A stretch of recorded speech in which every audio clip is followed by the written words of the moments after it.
말씀드렸지만 이 기도 제목을 수십 년간 기도했던 겁니다. 그런데 이제 지난 11월 달 금식 기도하고 산에서 기도하는데 이걸 터뜨리신 거예요. 하나님이. 하나님, 내가 2019년에는 무엇을 전해야 되며 뭐를 이렇게 비전을 세워야 됩니까 하면서 기도하는데 그 감동을 주는 겁니다. 너 평소 때 기도한 것 있잖아. 그거 한번 터뜨려 보자. 신앙의 명문가를 만들자. 응? 신앙의 인재를 배출하자. 이거 한번 원년을 삼아서 해보자. 그래서 2019년도는 그 원년입니다. 아셨죠? 신앙의 명문가가 되는 거예요. 신앙의 인재를 배출하는 거예요. 아셨죠? 오늘 설교는 2017년도 송구영신 예배 때 잡았던 본문이에요. 혹시 기억나는 분도 있을지 모르겠어요.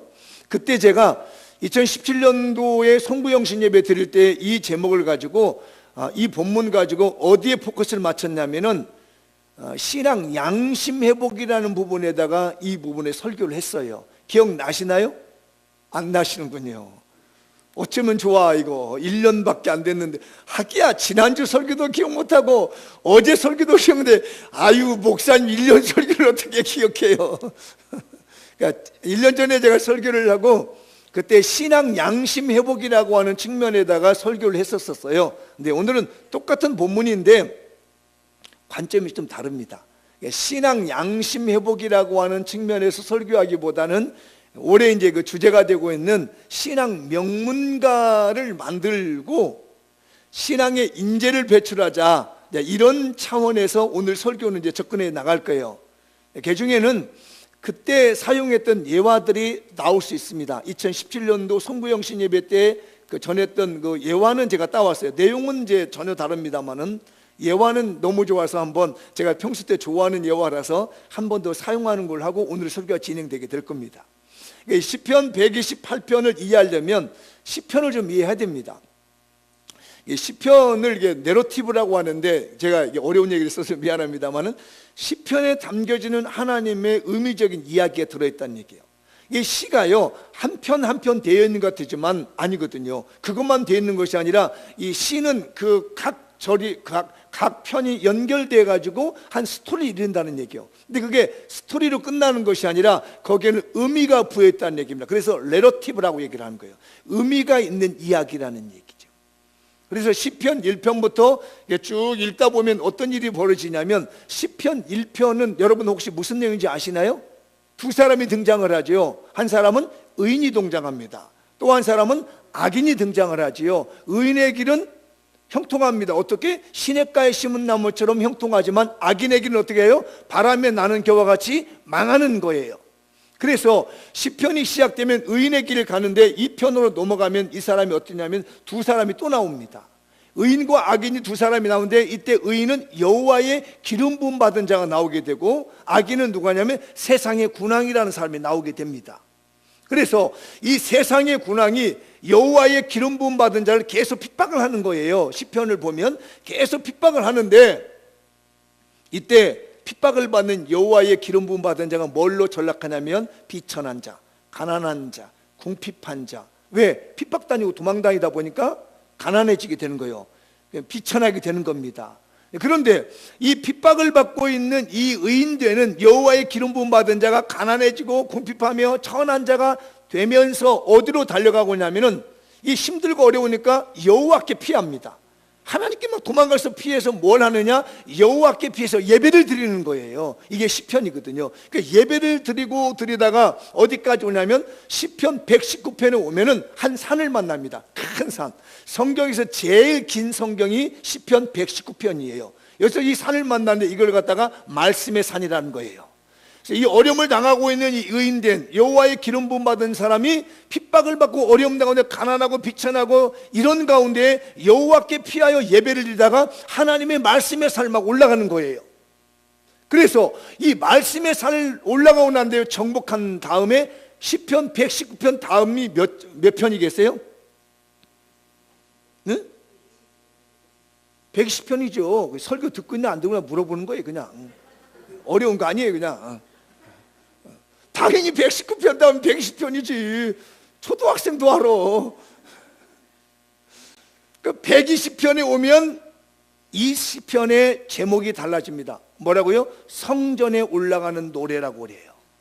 그러니까 이 의인이 고생하고 어려움 당하다가 여호와께 피하여 예배를 드리다가 말씀의 산을 만났는데 이 말씀을 듣고 일어서서 정상에 섰더니 거기에 올라가니까 하나님의 성전이 준비된 거예요.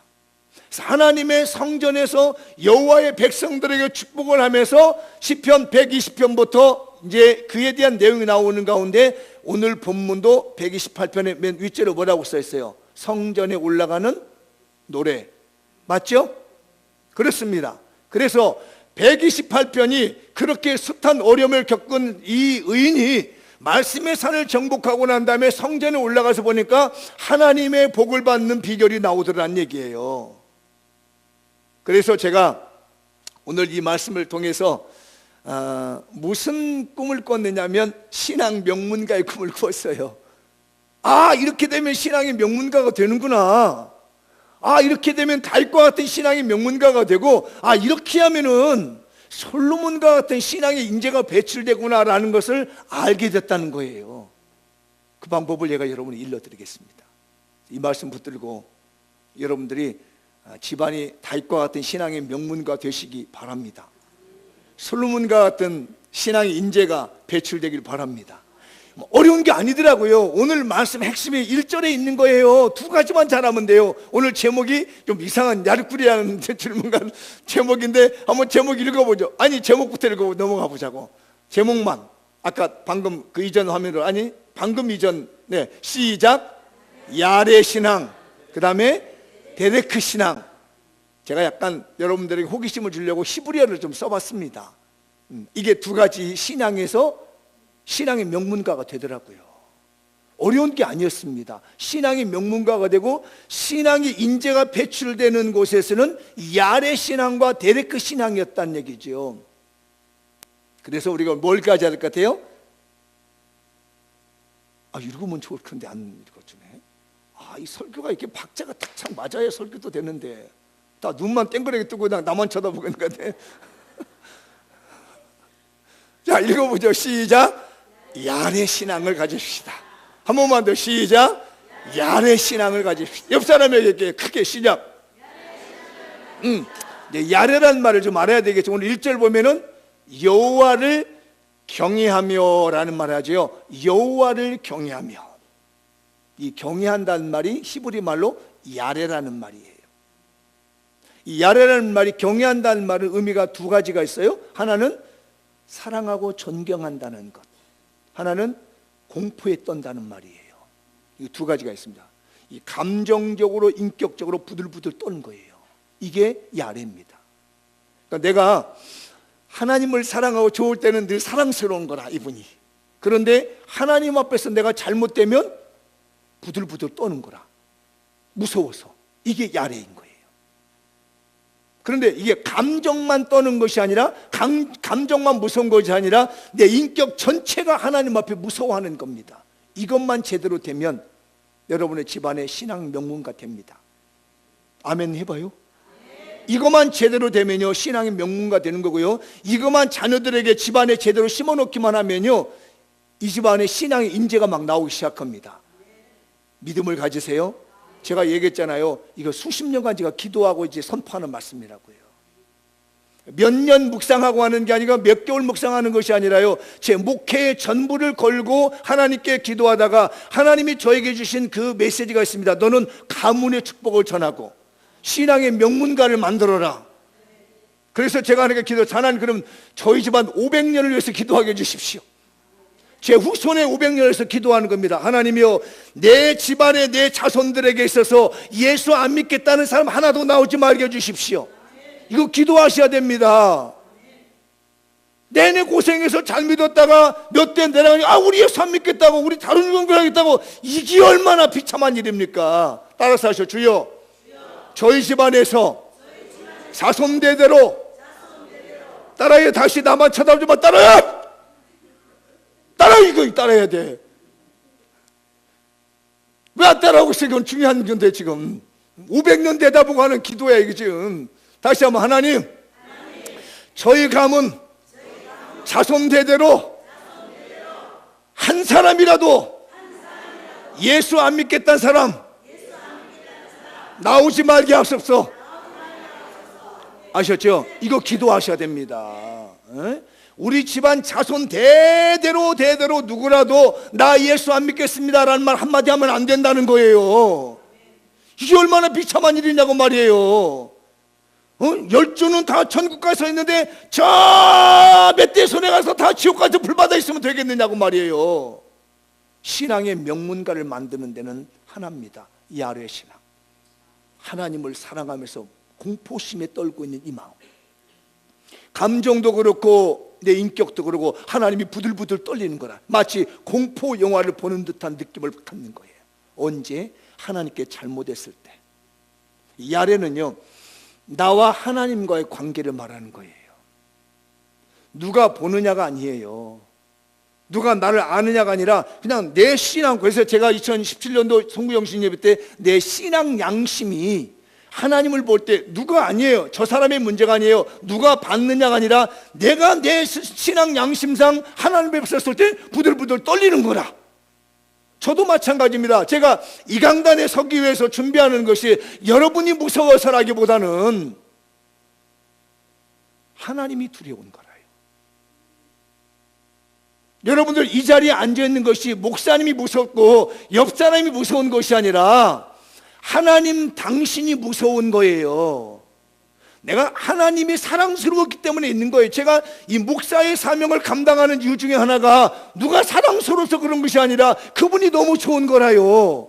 하나님이 너무 좋은 거란 말이에요. 그렇기 때문에 목사의 길을 가는 것이고 목사의 사명을 감당하는 것이며, 내가 왜 조심하느냐? 사람이 문제가 아니라 나를 꿰뚫어 보고 있습니다. 하나님이 무서운 거라요.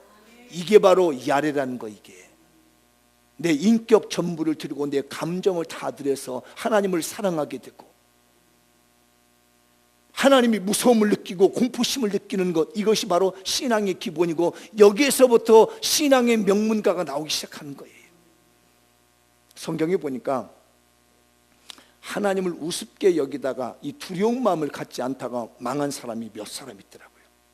그 중에 제가 신약의 한 사람과 구약의 한 사람을 소개를 해볼게요. 신약은 여러분 혹시 아나니아와 삽비라라는 사람 들어보셨나요? 네, 이분들요. 이 부부입니다. 여러분. 한 가정이에요. 어려운 퀴즈인데 한번 내볼게요. 여기서 남편이 누구고 아내가 누구일까요? 생각 안 해봤지? 아나니아와 삽비라에서 누가 남편이고 누가 아내일까? 이 동네 쓰리시타. 응? 얼른 성경 찾는 지혜가 좀 필요해. 아나니아가 남편, 삽비라가 아내예요. 이분들이 저는 그 사도행전을 보면 은혜를 받았는지 어땠는지 모르지 분위기상이 그랬는지요. 초대교인들이 은혜를 받고 재산을 팔았습니다. 그래서 하나님께 드리는 거예요.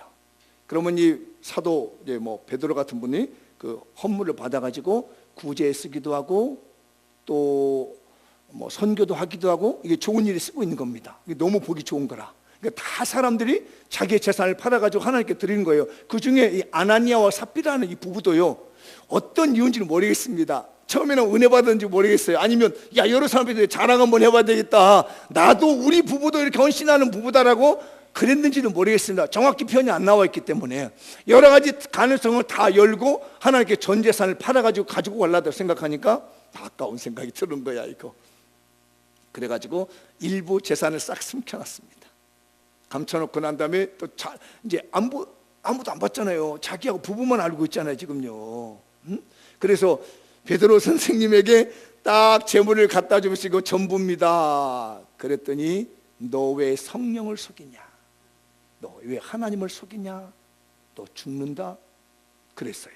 그 성경 구절 한번 이제 보도록 할까요? 자, 시작. 베드로가 이르되 아나니아야 어찌하여 사탄이 내 마음에 가득하여 네가 성령을 속이고 땅값 얼마를 다 알고 있는 거라 이게. 그 다음 절. 땅이 그대로 있을 때는 네 땅이 아니며 판 후에도 네 마음대로 할 수가 없더냐? 어찌하여 이 일을 네 마음에 뒀느냐? 사람에게 거짓말하는 것이 아니로 하나님께로다. 야래가 없는 거예요. 하나님에 대한 공포심과 두려움이 없는 겁니다. 내 양심이 그냥 숨기는 거예요. 베드로 선생님이 언제 봤느냐는 얘기예요. 누가 봤느냐는 얘기예요. 우리 부부끼리 입만 딱 다물으면 된다는 얘기예요. 빼놓으면 된다는 얘기입니다. 자, 시작. 아나니아가 이 말을 듣고 엎드러져 혼이 떠나니 이 일을 듣는 사람이 다 크게 두려워하더라. 그 자리에서 죽었습니다. 그래서 여기서 뭐가 냐면은 두려우신 하나님이 다 쓴 겁니다. 무서운 거라 이제 공포가 느껴요. 여러분 앞에 생각해봐. 여기서 목사님 얘기하다가 왜 거짓말에 피 쓰러져 죽는다고 생각해봐. 집회하고 설교하고 있는데 누가 나오라 그러더니 헌금 그렇게 해서 가져와봐. 다 했어? 다 했는데요? 너 왜 성령님 속여? 너 왜 나를 속이는 것이 아니야? 하나님 속였더니 여기서 팍 쓰러져 죽는다는 거야. 여러분 그런 분위기라면 여기 어떻게 될 것 같아요? 사색이 될 겁니다. 그 분위기예요. 이야, 이게 정말 무서운 거구나. 하나님 속인다는 게 무서운 일이구나 해서 크게 두려워했다. 한 3시간이 흘렀습니다. 이거 사실 모르고 이제 삽비라가 싹싹싹 왔어요. 이제 다 죽어가지고 남편 장례 치는 줄 모르고 우리 남편이 갖다 줬으니까 내가 이제 이름 좀 내야지 하고 치맛바람 들면서 먹었어. 이게 근데 분위기가 싼사라는 거야. 그래서 물어보는 거라요. 이게 어떻게 됐냐 채물했더니 이 사람도 거짓말하는 거야. 네 남편 지금 장례식 치르고 오는 사람이 온다. 그리고 이 삽비라도 그래서 죽잖아요. 성경 한번 볼까요? 읽어보죠. 시작.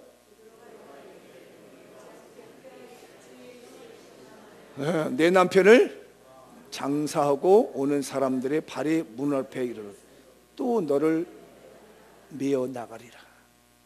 너도 왜 거짓말하냐는 얘기예요. 솔직하게 아이고 죄송합니다. 내가 나를 속이고요. 어떻게 좀 욕심 나가지고 감췄는데 어떻게 내가 다시 가져와야 되나. 그러면 베드로가 그랬을 수도 있다는 말이에요.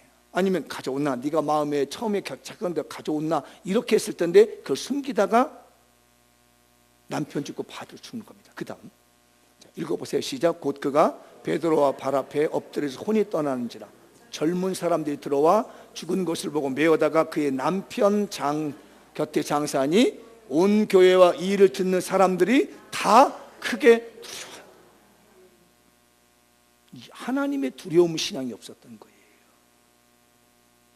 사람 앞에 내놓은 줄 알았단 말입니다. 이게요.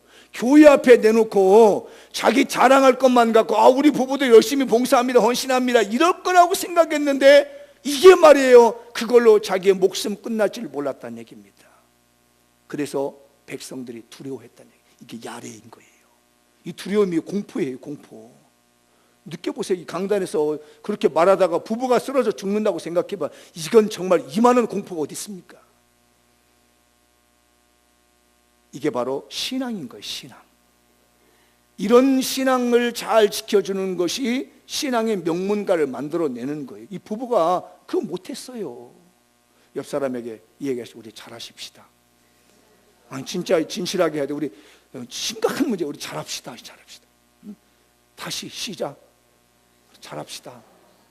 잘해요. 잘해. 정말. 또 한 사람이 있어요. 구약에. 여러분 고라라고 들어보셨나요? 고라. 들으셨죠? 안 들었으면 오늘 처음 들으면 오늘 들어봐요. 저한테. 하나님께서 모세를 들어 지도자로 세우셨고 아론을 들어서 제사장 대제사장을 삼았습니다. 이게 못마땅한 거다. 그래서 이 고라라고 하는 사람은 네이 자손이에요. 아론도 네이 자손이거든요. 왜 똑같은 집안에서 태어났는데 왜 아론은 대제사장인데 우리는 뭐냐 이거야. 그리고 모세도 네이 지파 동생이에요. 그런데 루벤 지파는 이스라엘의 장자 지파란 얘기예요. 장자 지파에서 이게 리더가 나와야지 왜 형제들 간에 다 해먹냐는 얘기예요. 일을 왜 집안에서 리더가 되고 집안에서 제사장 해먹느냐. 이거 우리 못 받아들인다. 이래가지고 사람을 모았습니다. 몇 명을 모았냐면 250명을 모은 거예요. 이 똑똑한 사람들을. 그래가지고 모세를 대적했어요. 하나님 두려운 줄 모르지. 지금 이 직분자를 세운 거를 사람이 세운 것이 아니라 하나님께서 아론을 세우셨고 하나님께서 모세를 세우셨는데 이걸 인정을 못하다가 이 사람들이 산채로 다 지옥불로 들어가 버린 사건이 있습니다. 한번 그 성경 구절 읽어볼까요? 자, 민수기 16장인데요. 시작. 레위의 증손 고핫의 손자 이스라엘 아들 고라와 루벤이 지금 큰아들이에요. 루벤 자손 엘리압의 아들 다단과 아비람과 벨레스의 아들 온이 당을 짓고, 그러니까 이 레위 지파의 사람들과 루벤 지파 사람이 마음이 맞아가지고, 왜 너희들만 니도 해먹고 왜 너희들만 제사장 해먹느냐, 우리도 해먹자, 이렇게 해서 당을 모았습니다. 그 다음에 시작. 이스라엘 자손 총에서 택함을 받은 자 중 회중 가운데서 이름 있는 뛰어난 사람이라는 거예요. 지휘관 250명과 함께 일어나서 모세를 걷습니다. 때를 지어서 모세 앞에 가는 겁니다. 250명이.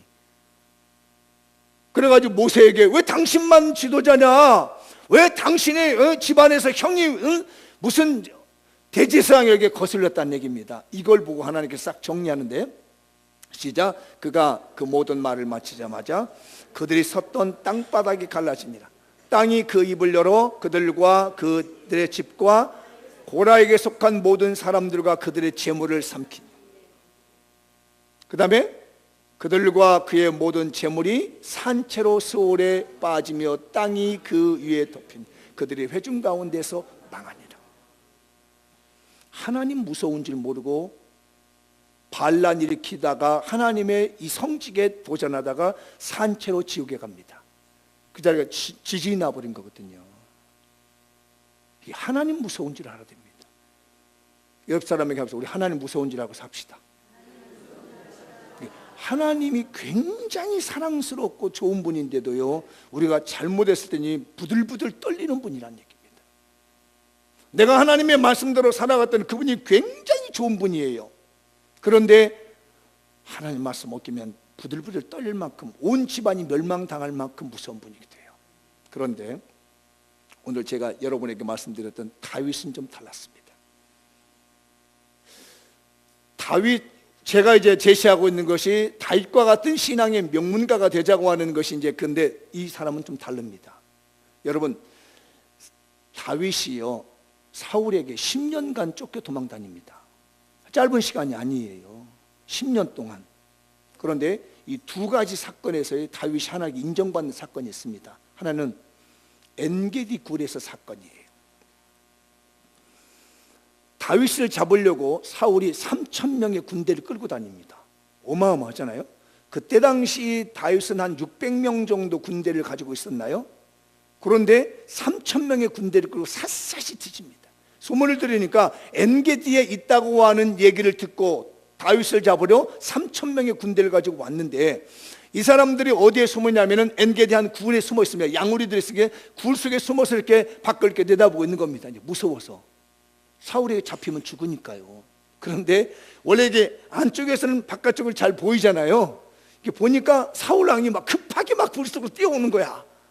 그러더니 아랫도를 내리고 여기다 뭘 잡수셨는지 사울이 탈이 난 거라. 성경은 뒤를 본다고 그랬거든요. 분명히 대변이에요.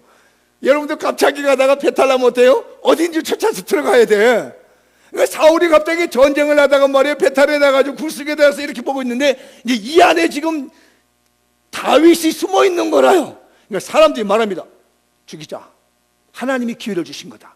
당신을 죽이려고 하는 저 원수를 하나님께서 이번에 기회를 주셔서 저 사울을 없애려고 하니까 이번에 싹 죽입시다. 혼자밖에 없잖아요.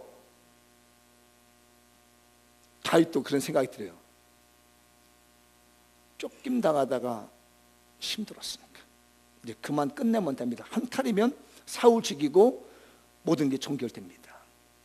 그래가지고 가서 슬금슬금 가지고 머리에 하면 옷자락을 싹 펴갑니다. 죽이지는 못하고. 죽일 수는 없으니까 옷자락만 베고 났는데 너무 마음이 찔린 거라. 이게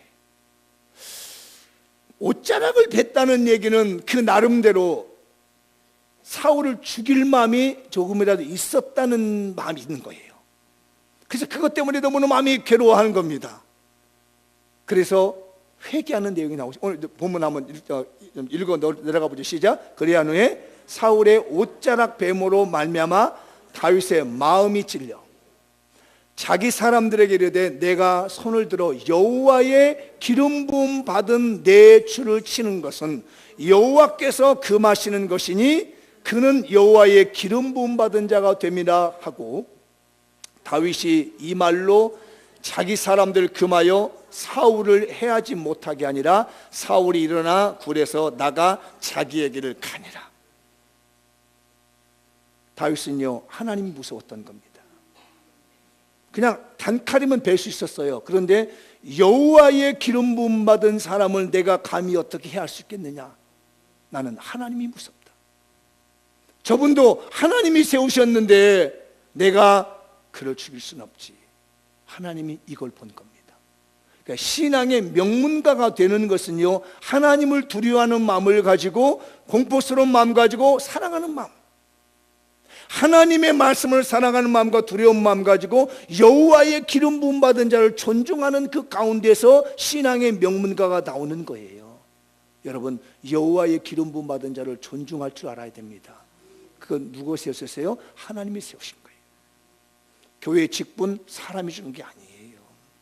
그 직분을 주기 위해서 목사는요, 금식하고요, 기도하고요, 애쓰는 가운데 마음 결정하고, 집사, 비록 서리 집사일지라도요, 서리 집사를 임명해드리고요, 그 준비가 제가 2년 준비 기도잖아요. 권차를 임명해놓고 제가 2년 동안 기도합니다. 하나님, 이분을 집사로 세워야 되겠는데 어떻게 합니까, 하나님? 그래서 어느 정도 합당하면은 집사로 세우게, 우리 당회를 벌려서 집사로 세우게 되고, 아니면 유예시켜놓고 유예시켜놓고 그렇습니다. 그렇게 받은 직분이기 때문에 말이에요, 여호와의 기름 부음 받은 그 기름이 종이기 때문에 너무너무 감사한 거예요. 존중할 줄 알아야 됩니다. 또 하나의 사건이 벌어집니다. 이렇게 끝났잖아요. 한번 넘어갔습니다. 하길라산이라고 하는 곳에 십광야라고 하는 곳이 있습니다. 이 광야에서 일어났습니다. 역시 이때도요, 사울이 다윗을 잡으려고 3,000명의 군대를 끌고 갑니다. 여러분, 이게 말이 되는 얘기입니다. 이 3,000명의 군대를 끌고 다윗 잡으려고 쫓아다니는 거예요. 근데 소문이 들려왔습니다. 지금 하길레산 근처의 광야에서 사울 왕이 진을 치고 기다리고 있습니다. 이 얘기를 듣고 난 다음에 다윗이 밤이 됐습니다. 이 정탐꾼들 몇 명 데리고요, 그 광야의 진친대로 가봤어요. 그랬더니 사울 왕이 거기서 잠자고 있고, 거기 있는 군대 장관도 다 잠들고 있는 거예요. 그 옆에 창도 있고 물병도 있습니다. 그랬더니 아비사가 말합니다. 죽이십시다. 두 번 찌를 것도 없습니다. 말씀만 하면 내가 단칼에 사울왕을 죽일 수 있습니다. 그랬더니 다윗이 안 된다는 거예요. 대신 사울왕이 자고 있는 곳에 창을 가져오고 물병만 들고 살짝 떠납니다. 그리고 난 다음에 소리를 호통을 지릅니다. 야, 이놈들아! 너희 왕을 왜 이렇게 보좌를 잘못하느냐? 내가 죽일 수도 있었지만 여호와의 기름 부음 받은 종이기 때문에 내가 살려두는데 제발 왕들을 제대로 관리해라. 라면서 오히려 더 꾸중하게 됩니다. 그 내용 성경문자 한번 보죠. 시작. 다윗이 아비새에게 이르되 죽이지 말라. 누구든지 손을 들어 여호와의 기름 부음 받은 자를 치면 죄가 없겠느냐 하고, 다윗이 또 이르되 여호와께서 살아계심을 두고 맹세하노니 여호와께서 그를 치시리니 혹은 죽을 날이 이르거나 또는 전장에 나가서 망하리라. 내 손에 해결하지 않아도 하나님께서 죽을 때가 되면 죽게 할 것이고, 아니면 전쟁하다가 죽을 것이다. 그런데 이 말이 있고 난 다음에 얼마 후에요, 사울이요, 길보아산 전투에서요, 블레셋 사람들에게 죽임을 당합니다. 다윗이 말한 대로 자신은 여호와의 기름 부음 받은 자를 손대지 아니했는데, 하나님이 이 사람 악을 행하고 더 악을 행한다면 하나님이 죽을 날이 되면 죽게 할 것이고 전쟁 나면 죽게 할 거예요. 우리 손으로 하지 말자. 내 손으로 하지 말자. 신앙의 명문가의 집안의 자녀들은 말하는 게 틀리고요, 신앙의 명문가를 만드는 사람들은요, 이 마음이 틀리는 거예요. 이 다윗과 같은 마음과 심정과 신앙을 가지면 여러분의 집안이 신앙의 명문가가 될 것이고, 여러분의 집안에서 솔로몬 같은 신앙의 인재들이 많이 나오게 될 거예요. 틀려요, 마음 쓰는 게. 그래서 저도 마음속에 늘 같은 목사이지만요, 절대 저 목사님들 비난하는 데는 안 낍니다. 절대 그런 게 끼지 않습니다. 여러분, 신앙의 명문가가 중요합니다. 누구를 위해서요? 우리 집안을 위해서, 나를 위해서. 다른 사람을 위해서 그런 게 아니에요. 냉정하게 따져보세요. 여러분 집안 때문이에요. 여러분의 신앙 때문인 거예요. 사랑하는 여러분들, 신앙의 명문가가 되십시다. 간단합니다. 간단해요. 근데 사탄의 이끌림을 받으면 이게 곤란해지기 시작해요. 거기에 미혹당하지 마시고 마음 지키십시오. 하나님이 2번을 시험하고 난 다음에 다윗을 인정합니다. 그리고 고난을 끝나게 만듭니다. 시련을 끝나게 만드시고 그 다음부터 사울을 제거하시더니 신앙의 명문가로 다윗으로 하여금 우뚝 세워주시는 거예요. 하나님께서 우리 장미영교회 성도들도 지켜볼 겁니다. 이런 시험 저런 시험 보다가 지켜보고 있습니다. 괜히 그런데 끼지 마십시오. 그런데 흔들리지 마십시오. 누가 계시기 때문에? 하나님 계시기 때문에. 하나님이 알아서 다 정리할 겁니다. 2번째 신앙, 데레크 신앙이죠. 시작. 우리 말씀에 보면은 그 길을 행하는 자라고 합니다. 그 길을 걷는 자. 그 길이란 말이 전에는 도라고 했거든요. 이 길이 뭐냐면, 데레크란 말은 삶의 양식이에요. 어떻게 살아가느냐. 양식은 먹는 음식이 아니고요, 살아가는 패턴. 그 사람이 어떻게 살아가느냐는 얘기예요. 집안이라는 분위기라는 게 있습니다. 어떤 신앙의 분위기로 살아가느냐는 얘기입니다. 그 집안의 신앙의 분위기, 어떤 분위기로 살아가느냐에 따라서 그 집안이 명문가가 된다는 얘기예요. 여러분의 신앙적 분위기입니다. 그래서요, 1대에 믿는 신앙적 분위기하고요 3대, 4대째 믿는 신앙의 분위기인 집안에 따라갈 수가 없다는 얘기예요. 여러분 집안의 신앙의 분위기가 정말 신앙적이었으면 좋겠고요, 기도하고 겸손하고 묵상하고 찬양하고 예배하고 헌신하고 봉사하고 선교하고 구제하는 이런 정말 아름다운 기독교의 문화가 이루어지는 것, 기독교의 신앙의 형태가 이루어지는 이런 집안이 되었을 때 그 집안이 명문가가 되는 거예요. 제가 좋아하는 예화라 한다는 게 2017년도 제가 송구영 신예배 때 썼던 예화예요. 조나단 에드워드라고 하는 유명한 청교도 신학자가 있습니다. 미국의 초기 그 경건주의 신학자들의 조나단 에드워드라고 하는 분인데, 이분이 결혼을 할 때요, 잘 들어, 이 결혼 문제가 나오니까 이게 굉장히 중요한 문제거든요. 결혼을 할 때 믿음 좋은 여인과 결혼했습니다. 그리고 그 집안을요, 기독교 가정의 신앙의 원리에 따라서 분위기를 잘 만들었습니다. 집안이 모이면 예배드리고 기도하고 찬양하고 신앙으로 얘기하고 믿음으로 얘기하고 그런 분위기를 쫙 만들어 놨더니 그 집안 어느 시점인지 모르겠으면 어느 분이 이걸 연구했더라고요. 글을 옮겨놓은 건데 그 집안에 617명의 후손이 나오더라는 겁니다. 그분이 연구하던 그 시절인 거죠. 617명의 후손이 나왔는데 그렇게 좋은 믿음의 분위기로 살았더니 대학 총장이 12명이 나오더랍니다. 그리고 교수가 75명이나 나오더래요. 의사가 60명이 나오는데 성직자는 뭐 목사님, 뭐 선교사님 이런 분들이죠. 그 집안에 100명이 나오라는 얘기입니다. 근데 장교가 75명이 나오고요, 책을 쓰는 저술가가 100명 나오고 80명 나오고 변호사가 100명이 나오고요, 판사가 30명이 나오고요, 공무원이 80명이 나오고요, 하원 의원이 3명이 나오고요, 상원 의원이 1명이 나오고 대통령, 미국의 부통령이 1명이 나오답니다. 왜냐하면 신앙의 분위기로 집안을 끌어갔더니 그 길을 행하는 자마다 복이 있도다. 집안의 분위기를 만들었던 이런 집안. 근데 그때 똑같은 친구가 있었답니다. 맥스 주큐라고 하는 사람이요. 같은 교회를 다녔답니다. 맥스 주큐가 같이 신앙생활을 하고요, 같은 동네에서 조나단 에드워드하고 신앙생활을 했는데 이분이 결혼을 할 때 안 믿는 여자하고 결혼했어요. 방탕한 여인, 불신자 여인과 결혼을 하고 난 다음에 예수를 버려버렸습니다. 그러니까 분위기가 신앙 분위기가 안 된 거예요. 완전히 불신자 분위기가 됐는데 자손을 계산해 봤더니 1292명이 났답니다. 2배로 났죠.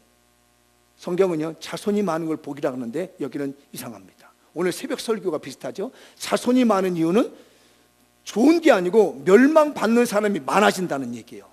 1292명의 후손들을 낳는데 나 이건 정말 읽기 싫고요, 말하고 싶지 않을 정도, 이게 이렇게 될 수 있을까라고 하는 의아심을 갖습니다. 유아로 사망한 사람이 300명, 어릴 때 죽은 아이들이 300명 죽더라는 얘기. 직업적인 거지가 310명이 나오더랍니다. 장애인이 440명이 나오더래요. 매춘부도 나오더랍니다. 50명. 도둑이 60명. 살인자가 70명. 그저 그렇고 그런 사람들이 53명이 나더란 얘기. 우리 집안의 신앙의 분위기가 어떠냐에 따른 겁니다. 그 데레크 신앙이거든요. 우리의 신앙의 집안이 신앙적이고 믿음적이고 은혜적이고 기도적인 그런 집안에서는 하나님의 후손들이 귀하게 나지만 그렇지 않는 데는 이런 어려움을 겪더란 얘기입니다. 장미연교회 성도들이요, 신앙의 명문가 되려면 데레크가 중요합니다. 우리 가정의 분위기가 중요한 거예요. 우리 신앙의 분위기가 너무 중요한 겁니다. 무슨 신앙을 갖고 있냐는 얘기죠.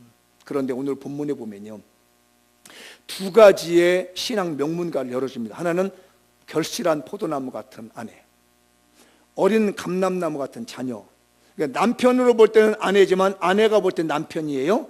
결실한 포도나무니까 포도나무 열매가 쫙 맺어 있다는 얘기입니다. 하나님이 아내를 통해서 집안이 견고해지게 만들고, 남편을 통해서 하나님께서 견고하게 만들더란 얘기예요. 정신 차리고 잘 들어요. 딴 생각하지 말아요. 우리들 얘기하고 있는 거예요. 지금요, 나로 인해서 우리 집안이 포도 열매가 맺듯이 집안이 맺히는 거예요. 애들입니다. 어린 감람나무 같은 자식들. 감람나무는요 번성하거든요. 애들이 꿈을 가지고 있습니다. 희망을 가지고 눈빛이 반짝반짝 빛나는 거예요. 신앙이 반짝반짝. 그 아이들이 자라나면 아까 신앙 명문가 되는 것처럼 말이면 애들이 잘 되는 거란 말입니다. 그런데 이 복을 하나님이 세 가지 복으로 정리하더라고요. 잘 좀 들어봐요. 좀 여러분의 집안이 걸려 있는 거고요, 우리의 미래가 걸려 있는 문제란 말이에요. 첫 번째로 보면요, 1절과 2절에 보면 복 얘기가 나오는데, 이 복은요 히브리어로 보면 에쉐르라고 발음합니다. 에쉐르. 우리말로는 똑같은 복이 되어 있는데요, 원문에는 다르게 말해요. 에쉐르라는 복인데요, 이 복은 제가 옛날 말씀드렸죠, 관계를 통해서 오는 겁니다. 어떤 관계? 인간과 인간과의 관계, 하나님과 나와의 관계를 통해서 오는 복이 많아요. 여러분, 세상 살면서 다 사람들과 관계하고 있잖아요. 사업을 해도 사람과 관계하잖아요. 사람과 만나는 거예요. 그리고 우리는 누가 관계요? 하나님과 관계로 맺는다는 얘기예요. 하나님께서요 이렇게 살아가는 사람들, 그러니까 데레크와 야레의 마음을 가지며 사람을 붙여주십니다. 이렇게 나를 돕는 천사를 통해서 사람을 붙여주고 하나님이 나와 영적인 교제를 만든, 이걸 에쉐르의 복이라는 거예요. 그 다음에 어떻게 하느냐, 4절에 나오는 복은요 바라크라고 씁니다. 똑같은 단어 안 씁니다. 우리말 그냥 복이라고 하는데 바라크인데 뭐냐면 이건요 선포하는 복입니다. 누가? 제사장이 선포합니다. 그러니까 보세요, 이거 잘 연상해 보세요. 여기 우리 권사님이, 인간관계사 우리 권사님이 사람을 잘 맺고 하나님 복을 받으면 그걸 보고 담임 목사가 되고 축복하는 겁니다. 이 선포의 복이거든요. 이게 바라크입니다. 바라크는 복이 있을지어다. 그러니까 담임 목사가 여기서 기도하면서 하나님, 아무개 집사님, 아무개 권사님 복을 내려주십시오. 이게 바라크라는 거예요. 누구에게? 하나님과의 관계가 잘 되고 사람과의 관계에서 하나님이 신앙적이면 거기다 대고 바라크하는 거예요. 하나님 복을 주시고, 그래서 마지막 제사장권으로 예배 시간 마무리할 때 뭐죠? 축복이라는 게 있는 겁니다. 이게 바라크거든요. 하나님께서 선포하는 겁니다. 그 집안의 선포. 그 다음에 마지막에 5절에 보면 이 복이 뭐냐면 투브라고 씁니다. 이건 토브란 말의 최상급이에요.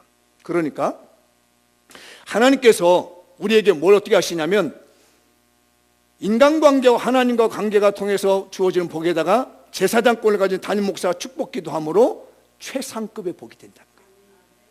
이게 투부의 복이에요. 최상급. 보통 비교급이 아니고 그냥 보통 받는 것이 아니라, 야, 저 집안 달라지는데? 그래서요 하나님께서 이 담임 목사가 볼품 없는 것 같아도요 중개 있는데 축복권을 준 겁니다. 얼굴이 잘생기고 배운 게 맞냐 적냐 이걸 떠나서요, 교회를 부흥시키냐 못 시키냐가 따라서요 하나님이 유일하게 준 게 있는데, 제사장권을 가지고 백성들이, 성도들이 축복할 수 있는 권한을 주셔서 그래야 견디잖아요. 이렇게 축복하면 최상의 복이 있는 겁니다. 그게 오늘 128편에 나오는데요, 그게 내 평생의 예루살렘의 평강을 보고 내 사는 날 동안 평안을 모르고 자식의 자식을 본다고 합니다. 6절에 평강이 너에게 있을지어다. 자손 만대가 가문에 이르러서 하나님의 축복이 임하는 걸 말씀하고 있는 거예요. 그래서 우리는 정말 중요합니다. 성도들과 성도들, 사람과 사람 관계 중요하고요, 하나님과 관계 굉장히 중요합니다. 이걸 통해서 우리에게 축복이 와요. 거기다 대고 담임 목사님의 축복권이 중요합니다. 대신방 받으세요. 이거 중요한 겁니다, 여러분. 담임 목사가 그 가정에 가서 정말 마음껏 대세는 그 축복권을 가지고 비는 거거든요. 그러면 그 집안이, 그 가문이 최상의 복을 받게 됩니다. 그게 투부의 복을 받는다. 토부란 말은 창세기에 나오는 좋다라는 말인데, 여기는 최상급이에요. 좋은 것 중에 최상의 좋은 걸로 하나님이 채워주시는 거예요. 여러분, 정말 신앙의 명문가 되십시오. 그리고 여러분의 신앙의 인재가 배출되기를 바랍니다. 마무리 한번 지어볼게요. 시작. 2019년도 야레 신앙과 데레크 신앙으로 에셰로 바라크 투부의 복이 대를 이어 나타나고 자신 생애에 나타나는 신앙 명문가의 복과 신앙 인재를 배출하는 원년이 됩시다. 우리 2019년도가 이런 원년이 되시길 주의 이름으로 축복합니다.